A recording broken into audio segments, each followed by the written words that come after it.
एक समय पाताल लोक में शेषनाग की शैया पर श्री नारायण जी नैन मूंदकर आनंद में मग्न थे। उस वक्त भगवान के चरण दबाते हुए लक्ष्मी जी ने पूछा, है प्रभु, निद्रा और आलस्य तो उन पुरुषों को क्या पता है जो जीव तामसी होते हैं, फिर आप तो तीनों गुणों से अतीत हो। आप तो वासुदेव हो, आप जो नेत्र मूंद रहे हो, इससे मुझके बड़ा आश्चर्य है।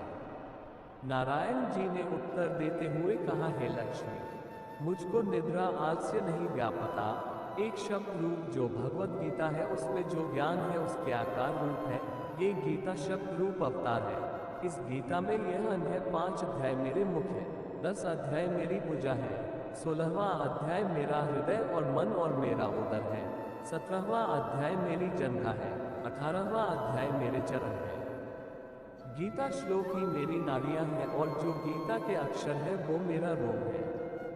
ऐसा मेरा शब्द रूपी जो गीता ज्ञान है उसी के अर्थ में हृदय में विचार करता हूँ और बहुत आनंद प्राप्त होते हैं। लक्ष्मी जी बोली, हे श्री नारायण जी, जब श्री गीता जी का इतना ज्ञान है तो उसको सुनकर कोई जीव कृतार्थ भी हुआ है, सो मुझसे कहो। तब श्री नारायण ने कहा, हे लक्ष्मी, गीता ज्ञान को सुनकर बहुत से जीव कृतार्थ हुए हैं, सो तुम श्रवण करो। एक व्यक्ति था जो चांडालों के कर्म करता था और तेल नमक का व्यापार करता था। उसने एक बकरी पाली। एक दिन वह बकरी चराने के लिए वन में गया और वृक्ष से पत्ते तोड़ने लगा। वहां उसे एक सांप से दंश लिया, जिससे वह तुरंत मर गया। मरने के बाद उसने बहुत से नरक भोगे और फिर उसका जन्म बैल के रूप में हुआ। उस बैल को एक भिक्षुक ने मोल लिया। वह भिक्षुक उस पर चढ़कर सारे दिन मांगता फिरे।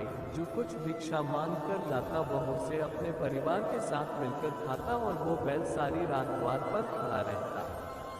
उसके खाने पीने का भी कोई ख्याल नहीं करता था और सुबह होते ही बैल पर चढ़कर फिर मांगने निकल जाता। जब बहुत दिन हो गए तो वह बैल भूख से गिर गया, लेकिन उसके प्राण नहीं निकले।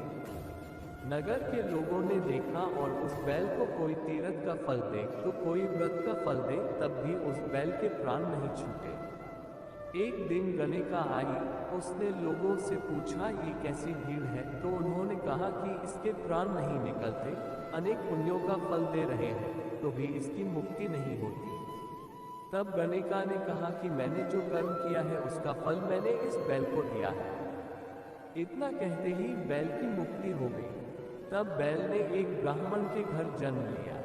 पिता ने उसका नाम सुशर्मा रखा। उसके पिता ने उसे पढ़ाया लिखाया। उसको अपने पिछले जन्म की सुध थी। उसने एक दिन मन में विचार किया, जिस गणिका ने मुझे बैल की योनि से छुड़ाया था उसका दर्शन करूं। विप्र चलते चलते गणिका के घर गया और कहा, आप मुझे पहचानती हैं? गणिका ने कहा, मैं नहीं जानती, तुम कौन हो? तब उसने कहा कि मैं वही बैल हूँ जिसको आपने अपने पुण्य दिए थे। तब मैं बैल की योनि से छूटा था, अब मैं विप्र के घर जन्म हूँ। आप अपना पुण्य बताएं। गणिका ने कहा कि मैंने अपने जाने पुण्य नहीं किया, परंतु मेरे घर एक तोता है।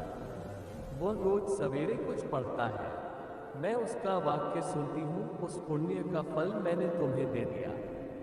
तब विप्र ने तोते से पूछा कि तू सवेरे क्या पढ़ता है?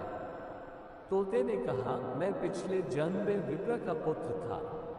मेरे पिता ने मुझे गीता के पहले अध्याय का पाठ सुनाया करते थे। एक दिन मैंने गुरु से कहा कि मुझको आपने क्या पढ़ाया है? तब गुरुजी ने मुझे शाप दिया कि तू तोता बन जा। इसके बाद से मैं तोता बन गया। एक दिन बहेलिया मुझे पकड़ ले आया और एक विप्र ने मुझे मोल ले लिया। वह विप्र भी अपने पुत्र को गीता का पाठ सिखाता था। तब मैंने भी ये पाठ सीख लिया। उसी दिन विप्र के घर में चोर घुस गए। उन्हें धन तो प्राप्त नहीं हुआ, लेकिन वह मेरा पिंजरा उठा ले आए। उनकी यह गणिका मित्र थी। वह मुझे उसके पास ले आए। सो मैं नित्य प्रातः गीता जी के पहले अध्याय का पाठ करता था, जिसे ये गणिका सुनती है, पर इस गणिका को समझ में नहीं आती। जो मैं पढ़ता हूँ वही इस गणिका ने तेरे निमित्त दिया था। वह श्री गीता जी के पहले अध्याय का फल था। तब विप्र ने कहा कि हे तोते, तू भी विप्र है, मेरे आशीर्वाद से तेरा कल्याण हो। सो हे लक्ष्मी। विप्र के इतना कहते ही वह तोता भी मुक्ति को प्राप्त हो गया। तब गणिका ने बुरे कर्म छोड़ भले कर्म ग्रहण किए और नित्य स्नान करके श्री गीता जी के प्रथम अध्याय का पाठ करना शुरू कर दिया, जिससे उसकी भी मुक्ति हो गई। जीवन में राम नाम धन एकत्र करने से जब ईश्वरीय सहायता की जरूरत हो तो राम नाम बैंक से वह धन का भोग कर सकते हैं। राम नाम धन इस लोक और परलोक में दोनों में काम आता है। इसलिए सभी को घर परिवार की सुरक्षा और उज्जवल भविष्य के लिए राम नाम धन को लौकिक धन के साथ एकत्र करना चाहिए या फिर कोई भी निस्वार्थ पुण्य कार्य करना चाहिए। प्रभु चोट चपेट दुर्घटना आदि से रक्षा करते हैं। हर व्यक्ति को अपनी कमाई का कुछ न कुछ भाग धार्मिक कार्यों, मानव सेवा, सार्वजनिक कार्यों अथवा गरीब याचकों की सहायता के रूप में अवश्य खर्च करना चाहिए। कहते हैं मानव के आड़े वक्त बुरे समय में उसका ये किया गया दान पुण्य ही काम आता है। कभी कभी दुर्घटना से भी आदमी बच जाता है तो घर की गृहिणियां कहती हैं कि न जाने कौन सा पुण्य कर्म किया जो दुर्घटना से बच गए। ऐसा भी देखा गया है कि कभी कभी व्यक्ति को अचानक से ऐसी उपलब्धि हासिल हो जाती है जिसके बारे में न तो उसने कभी सोचा होता है और न ही वह उसके काबिल होता है। उससे भी ज्यादा योग्य व्यक्ति उस उपलब्धि अथवा पुरस्कार से वंचित रह जाते हैं।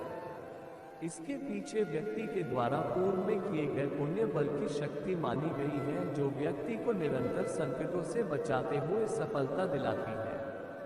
पुण्य बल कई प्रकार से अर्जित किया जा सकता है। सबसे सरल एवं व्यय शून्य माध्यम है लाल कलम से राम नाम अंकित करना। एक नगर में एक धनी अहंकारी सेठ रहता था। वह दान पुण्य समय समय पर करता रहता था, पर दान पुण्य का दिखावा भी बहुत करता था।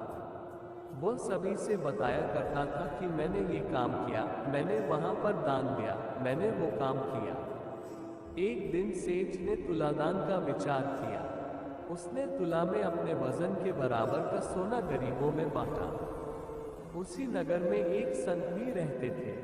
सेठ ने उन्हें भी बुलाया और कहा कि मैंने अपने भार के बराबर का सोना गरीबों में बांटा है, उसमें से आप भी थोड़ा सा ले लें। संत ने कहा, मेरा प्रभु मुझे इतना देता है कि मैं उसमें बहुत सुखी हूँ। यदि आपकी इच्छा है तो आप इस तुलसी के पत्ते के बराबर सोना मुझे दे दो। अहंकारी धनी सेठ ने संत से तुलसी का पत्ता मांगा और अपने आदमी से तराजू लाने को कहा। संत ने तुलसी के पत्ते पर राम का नाम लिखकर सेठ को दे दिया। सेठ एक पलड़े पर तुलसी का पत्ता और दूसरे पलड़े में सोना रखने लगा, पर तुलसी के पत्ते वाला पलड़ा न हिला। यहाँ तक कि सेठ का पूरा कोष खाली हो गया। तब सेठ को समझ आया कि राम नाम से अनमोल वस्तु इस संसार में नहीं है। सेठ संत के चरणों को पकड़कर बोला, महाराज, अहंकार ने मुझे अंधा बना दिया था। आपने मुझे सही मार्ग दिखाया है। मैं आपका सच्चे दिल से आभारी हूँ। सच्चे धनी तो आप हैं, जिनके पास परम राम नाम रूपी धन है। इसलिए हमें नित्य प्रेम से राम नाम लिखना और लिखवाना चाहिए, जिससे प्रभु की कृपा से जीवन में परम सुख मिल सके। जिस प्रकार लोग बैंक में FD बनवाते हैं और जरूरत पड़ने पर उसे FD को तोड़कर उपयोग करते हैं, उसी प्रकार भक्त राम नाम लिखकर राम बैंक में जमा करें। D बनवाते हैं ताकि भगवान राम उनकी समयानुसार मनोकामनाएं पूर्ण करें। हारी बीमारी, ग्रह बाधा, विपत्ति के समय इसका पुण्य प्रताप व्यक्ति के घर परिवार की रक्षा करता है।